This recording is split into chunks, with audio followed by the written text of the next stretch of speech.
Today isn't starting off very well. I came out to the chicken coop to let my chickens out, and this is what I find. Feathers. And one of the Sussex's, same situation as before. Something came in here and it looks like got its head again, and its neck. Just like before. And that just so frustrating because I just took care of these chickens and raised them up. And then this happens. And what's worse about it is I did all the fortifications to this. Like, I have the wire down under here.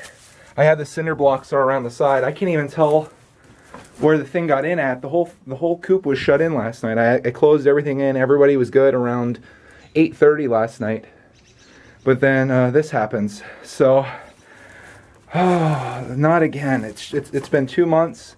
I haven't had any issues, and now it's starting up again. And I'm worried about these guys and the other Sussex. They're standing over there. You know what I think happened? I had this window cracked a little bit. It was not open this much. I had it cracked just a little bit. I think it was cracked like that. I think the thing might have gotten in through this window. I don't know if that was the problem or if the thing can climb that. I imagine it can, but I think that's probably how it got in. That's gonna have to always be closed from now on, no matter what. So this is a pretty sucky day for me. I'm hoping that it was the window situation that was the reason that whatever got in there got in. That would be a good thing because it would mean that my floor fortifications that I did worked, but it'd be a bad thing because I know it was my fault. What I thought was a good thing in keeping them a little bit cooler because it's been so hot could have ended up turning into killing my little Sussex. But it's just so crazy because last year I left the coop, the little door open out here. I had the window open the whole way. All summer, all year, up until this spring, everything was fine out here. I don't know if maybe I just got lucky or what, but apparently you can't have it that way. So this whole chicken thing is really, it's a nerve-wracking experience, but it's also rewarding. So you take the good with the bad, I suppose. It's now evening and I've been beating myself up over this all day, thinking about how it was my fault and that I should have taken proper precautions in this window to protect the chickens, and that's what I did tonight. Here's what I did. I took this hardware cloth that I had left over. I got this stapled like crazy down the sides here, so if something did get in through the window, it's not going to get in anymore.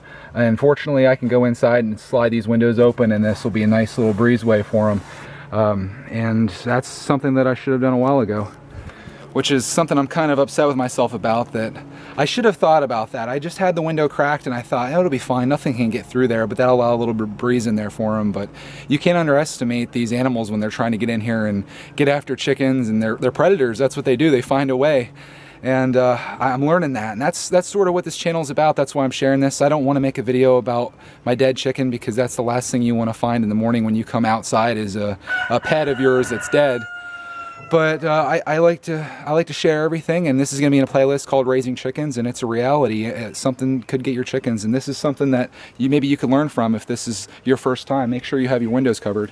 But also, this is what else I did out here. I have my trap reset. I've got tuna fish in there. I'll put this in here so you can see what it looks like. So hopefully, where you're looking at right now, the mink or weasel or whatever it was that came around is going to walk right through there and step on that, and these doors are going to shut on it. And that's going to be the end of it. But I'll show you how nice this is. Let's see if I can open it up. Isn't that cool? I'll keep that closed for now. I don't want to risk it. That's the end of the video. I thank you for watching. I try to keep things positive on here, but sometimes you got to show the negative too. I'm going to have more videos up here, of course. Hopefully no more like this though. So thanks again. Oh, there's one last thing I was thinking about as I was leaving here, and it's that this whole process is just like trial and error. I'm thinking that it was the window, but I can't guarantee that. I'm hoping that it is because I think it was an easy fix, and I'm just kind of worried that my other fortifications with the cinder blocks and the hardware cloth and stuff that's on the floor in there, I'm hoping that is still sufficient to keep the mink out of there, because that's going to be a real problem. If there's another way that it's getting in there, I'm going to have no idea how that's happening.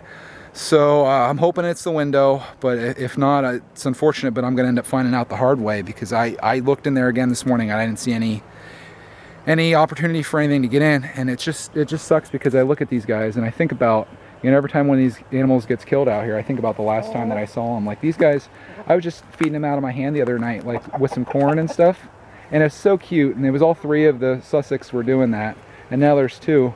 And I just worry that this is going to be the last time I ever see these guys. You know, You can't take anything for granted, and you got to be appreciative of things.